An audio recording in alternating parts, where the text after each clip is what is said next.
जय हिंद दोस्तों, Kuldeep Singh here. Welcome back to the Mayday series. यहाँ पे हम लोग आपके मेंस की आंसर राइटिंग प्रैक्टिस करवा रहे हैं। यहाँ पे हम लोग हर रोज़ एक क्वेश्चन देते हैं और उसमें जो है आपको एक डिटेल्ड फ्लो देने की कोशिश करते हैं या एक मॉडल आंसर देने की कोशिश करते हैं। अलॉन्ग विद दैट हम लोग जो है आपको कुछ टू डू असाइनमेंट्स भी देते हैं जो कि आप अपने घर से करके हम लोगों को ऊपर दिए गए नंबर्स में आप अपना व्हाट्सएप कर सकते हैं, so that we can check it out and see कि कितना आप यहाँ पे इंप्रूव कर रहे हैं गाइस। ठीक है जी। चलिए, आज मेरे पास जो है this is for the 10th of August and आज मेरे पास जो है तीन क्वेश्चन है आप लोगों के लिए जो कि काफ़ी ज़्यादा इंपॉर्टेंट क्वेश्चन भी है और हम लोग एक्सपेक्ट भी कर सकते हैं कि वो जो है आपके जीएस पेपर्स में आया जाए।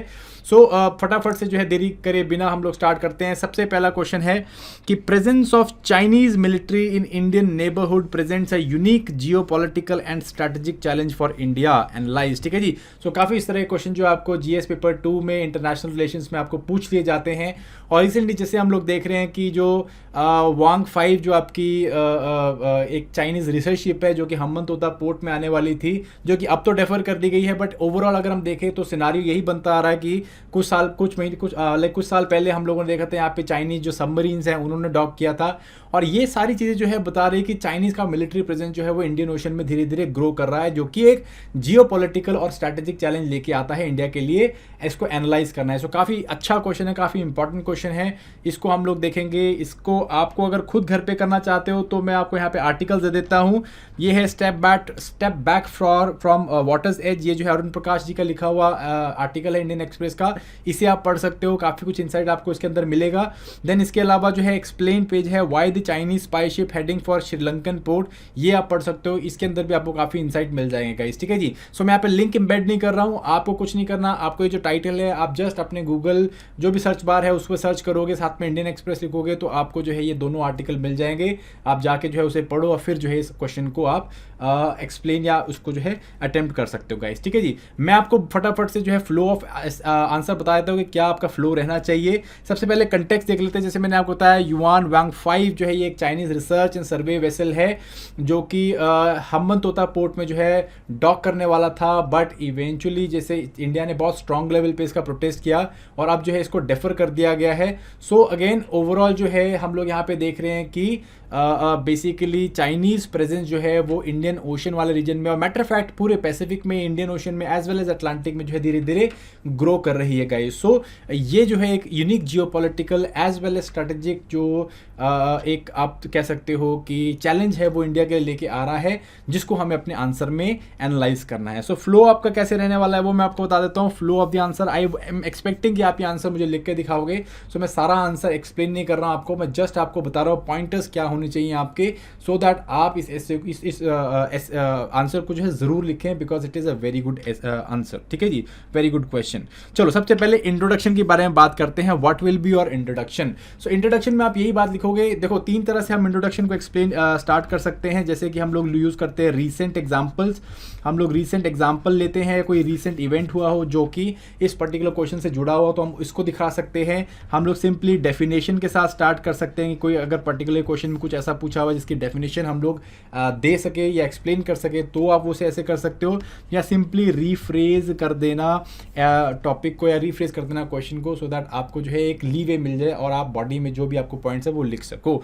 ये तीन तरीके से जो है हम लोग आंसर्स के क्या करते हैं, इंट्रोडक्शन देते हैं। यहाँ पे मैं बेसिकली रीसेंट डिबेकल के बारे में बताना चाहूँगा, बिकॉज ऑब्वियसली जैसे हमने देखा कि जो युआन 5 जो आपकी रिसर्च शिप है वो आ रही थी, तो रीसेंट डिबेकल के ऊपर मैं यहाँ पे हाईलाइट करूँगा कि भाई ये जो रिसेंट ये शिप है ये धीरे धीरे ये जो है हम्बनतोता पोर्ट में करने वाली थी, डॉक करने वाली थी। इससे पहले चाइनीज सबमरीन ने यहाँ पे डॉक किया है। तो धीरे धीरे ये क्या बता रहा है, ये जो है चाइनीज असर्शन दिखा रहा है जो कि इंडियन ओशन में और बाकी जो ओशन वाटर्स है उसमें आपको देखने में मिल रहा है। इसके साथ साथ आप ये भी बता सकते हो कि चाइनीज जो मैरीटाइम पावर है वो ग्रो कर रही है। 350 प्लस इनके पास जो है मिलिट्री शिप्स हैं, जो कि दिखाता है कि it has gone pretty big as far as their maritime power is concern. ठीक है जी। ये हम लोग दिखाएंगे एंड देन इसके बाद लिखेंगे कि it presents a unique challenge, और इस चैलेंज को हम लोग क्या करेंगे, अपनी बॉडी में दिखाने की कोशिश करेंगे कंसर्न्स क्या है इंडिया के ऊपर? कंसर्न जो है दो हैं, क्योंकि हमें क्वेश्चन में लिखा हुआ है उसी हिसाब से हमें मोल्ड करना है। पहला है जियो पॉलिटिकल। जियो पॉलिटिकल क्या है कि भाई देखो, अगर हम बात करें इंटरनेशनल कन्वेंशन की, अलग अलग इंटरनेशनल कन्वेंशन जो है वो बोलते हैं कि भाई इंटरनेशनल वाटर्स पे मिलिट्री शिप जो है वो जा सकती हैं, सबमरीन जो है वो जा सकती हैं, अगर उनका जो है इंटेंट एग्रेशन करना नहीं है तो उसके लिए जो है हम लोग उनको मना नहीं कर सकते हैं। तो ये एक बेसिकली टाइट रोप है जो इंडिया को चलनी है कि आप जो है इंटरनेशनल जो भी कन्वेंशंस बने हुए हैं, इंटरनेशनल लॉज बने हुए हैं, उनका भी हमें जो है डिसरिस्पेक्ट नहीं करना। इसके बावजूद जो है हमें ये इंश्योर करना है कि हमारा जो बैकयार्ड है, जो इंडियन ओशन का बैकयार्ड है, वो जो है इनफिल्ट्रेट ना हो। ठीक है जी। इसके अलावा हमें ये भी काम करना है कि जो हमारे नेबर्स हैं, जो हमारे नेबर्स इन पर्टिकुलर जैसे कि एक फॉरेन नेवी को जो है या फॉरेन मैरीटाइम पावर को वो अपने पोर्ट्स का या अपने इंफ्रास्ट्रक्चर का एक्सेस ना दे, इसके लिए भी जो है उन्हें डिप्लोमेटिकली क्या करना है, हमें परसुएट करना है। जैसे श्रीलंका हो गया, आपका दैट बांग्लादेश हो गया। ठीक है जी। इन कंट्रीज़ को जो है we have to make sure कि हम लोग डिप्लोमेटिक चैनल से जो है अपना प्रोटेस्ट दर्ज करें और उनसे जो है क्या करें, इस तरह के कंसेशन लेने की कोशिश करें। तो एक जियो पॉलिटिकल बेसिकली ये आपका कंसर्न निकल के आ रहा है। Second is strategic concern. Strategic concern क्या है बेसिकली कि हम लोगों के बहुत सारे नेवल इंस्टॉलेशन है, जैसे हम लोगों ने लक्षद्वीप में इंस्टॉलेशन कर रखी हैं, या हमारे बहुत सारे न्यूक्लियर इंस्टॉलेशन है जो कि आपको देखने में मिलते हैं सदर्न इंडिया में। तो ये सारी चीज़ें जो हैं, अगर इस तरह की जो मैरीटाइम या फिर जो रिसर्च वेसल्स हैं या स्पाई शिप जिसे हमको बोल देते हैं, अगर ये जो है यहाँ पे प्रेजेंस रखेंगे तो ये हमारी की इंफॉर्मेशन को जो है वो कॉम्प्रोमाइज़ कर सकते हैं। सो ये एक बहुत इंपॉर्टेंट इशू है। मिसाइल टेस्टिंग की जो लोकेशंस हैं या फिर इंस्टॉलेशंस हैं, इन सब चीज़ों को जो है क्या कर सकते हैं, वो हार्म कर सकते हैं, सैबोटाज कर सकते हैं। सो ये एक स्ट्रैटेजिक हमारा जो है कंसर्न निकल के आता है। ठीक है जी। सो ये चीज़ें जो है आपको यहाँ पे दिखानी है, एंड इनको दिखाने के बाद जो है हम लोग क्या करेंगे, अब जो है आप कंक्लूजन की तरफ बढ़ेंगे। Then moving to conclusion. Conclusion में हम लोग क्या बोलेंगे कि भाई हमें आगे क्या करना है, what is the way forward. यहाँ पे हम लोग बात करेंगे कि भाई इंडिया को अपनी नेवल कैपेसिटी, सबसे पहले जो अपनी नेवल कैपेसिटी इंक्रीज करने की जरूरत है as compare to the Chinese maritime जो उनकी पावर है उसके कंपैरेटिवली इंडिया जो है बहुत पीछे है और बहुत ही स्लो ग्रो कर रहा है। तो हमें सबसे पहले क्या करना है, अपने मैरीटाइम पावर को जो है वो इन्हांस करने की कोशिश करनी है, number of ships as well as our information या अपना मैरीटाइम जो इंफ्रास्ट्रक्चर उसे बेटर करने की जरूरत है। सिक्योरिटी इंफ्रास्ट्रक्चर जो हमारा उसे बेटर करने की जरूरत है। सेकेंड चीज़ जो हमें करने की जरूरत है वो है कि लाइक माइंडेड जो कंट्रीज़ हैं उनके साथ कोलैबोरेट करना, जैसे कि जापान हो गया, जैसे कि आपका इवन ऑस्ट्रेलिया हो गया, न्यूजीलैंड हो गई। तो ये कंट्रीज के साथ हम लोग कोलैबोरेट करके जो है क्या कर सकते हैं, एक बेटर ओवरऑल जो है सिक्योरिटी इंफ्रास्ट्रक्चर बना सकते हैं, सो दैट हम लोग जो इस तरह के कंसर्न्स हैं इनको बेटर लेवल से जो है क्या कर सकें, आप टैकल कर सके। सो ये आपको बेसिकली चीज़ें लिखनी है as far as your answer is concern. So this is basically the first question. Next question के ऊपर आते हैं, GS2 पब्लिक पॉलिसी के ऊपर है। ये भी काफ़ी अच्छा क्वेश्चन है। आई वुड लाइक अगर आप इसे अटेम्प्ट कर सको तो प्लीज़ अटेम्प्ट करना। मोर medals in the international sporting events. अभी मैं रिसेंटली CWG कॉमनवेल्थ गेम्स जो होके हटी हैं तो उनमें इंडिया का मेडल हॉल जो है काफ़ी अच्छा आया है। प्लस ऐसी जगह से मेडल्स हम लोगों को निकल के आ रहे हैं जो प्रीवियसली हम लोग जो है अच्छा नहीं मानते थे कि भाई ये एरिया जो है हमारा ग्रे एरिया है, उस जगह से भी मेडल्स निकल के आ रहे हैं, जैसे हम लोग ट्रैक एंड फील्ड से देख रहे हैं। तो हम लोग ये बात कर रहे हैं कि मोर medals in international sporting events, especially from sports where the country was considered weak, ठीक है, जैसे ट्रैक एंड फील्ड हो गए है ना, shows that India is on the right track to become a sports nation। so sports nation बनने के लिए हम लोग जो है राइट ट्रैक पे हैं।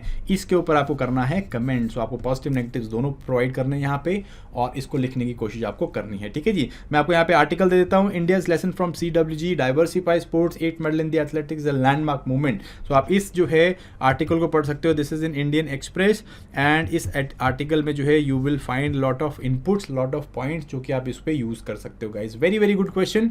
कई बार ऐसे में भी पूछ लिया जाता है, बट ओवरऑल जो है हम लोग GS पेपर 2 में जो है इसको एक्सपेक्ट कर सकते हैं। काफी अच्छा क्वेश्चन यहाँ पे आपको देखने को मिलेगा। Next question, last question. Again I want one more question. आज एक बोनस क्वेश्चन दे रहा हूं मैं आप लोगों को। The issues related to medical termination of pregnancy act 1971 का 21 में अमेंडमेंट हुआ। Again brings into forefront the debate of reproductive rights of women in India. Comment करना है इसको, ठीक है जी। सो काफ़ी ज़्यादा न्यूज़ में चल रहा है, काफ़ी 1-1.5 महीने से जो है हम लोग देख रहे हैं medical termination of pregnancy act 2021 के ऊपर हम लोग केसेस देख चुके हैं कि जिसमें 24 वीक्स प्रेग्नेंट वुमेन को भी जो है, जो कि अनमैरिड थी बट प्रेग्नेंट थी, इनको जो है हम सुप्रीम कोर्ट ने रिसेंटली क्या किया है, इनको जो है अबॉर्शन की इजाज़त दे दी है। सो ये चीज़ जो है हम लोगों को हमने क्या करना करना है कि रिप्रोडक्टिव राइट ऑफ वुमेन जो है इंडिया में क्या है, उनका कंटेक्स्ट क्या है, उस कंटेक्स्ट में हमें इस MTP एक्ट को देखना है, इसके इश्यूज़ को देखना है, इस पे आपको जो है क्या करना है, ब्रॉडली कमेंट करना है, ठीक है जी। सो काफ़ी पेचीदा क्वेश्चन है और I would want you people to at least check this article, ठीक है जी। रिया सिंह सानी एंड सुगंधा यादव ने लिखा है फुलर राइट। सो बेसिकली यहाँ पे जो है आपको काफ़ी कुछ पता चलेगा reproductive right of women in India, उनके क्या राइट्स हैं, क्या जो है बेसिकली सुप्रीम कोर्ट की जजमेंट्स हैं जो कि रिप्रोडक्टिव राइट्स के बारे में क्या बातें कर रही है, वुमेन राइट्स के बारे में क्या बात कर रही है, and medical termination of pregnancy act में क्या इस तरह के इश्यूज निकल के आए हैं, ठीक है। So I want you to also write this question and send them to this particular number. आप जो अपना PDF बना के यहाँ पे भेज सकते हो। I would love to check them and if I find it worthy, मैं डेफिनेटली जो है नेक्स्ट सेशन में इनको जो है आपके साथ शेयर करने वाला हूँ गाइस, ठीक है जी। So that is it for this particular session. You got the questions for today. आप जो है जाके इनको लिखो and I would want you people to ensure कि आपकी राइटिंग प्रैक्टिस जो है वो काफ़ी अच्छी हो जाएगा। Till next time, thank you very much and bye bye.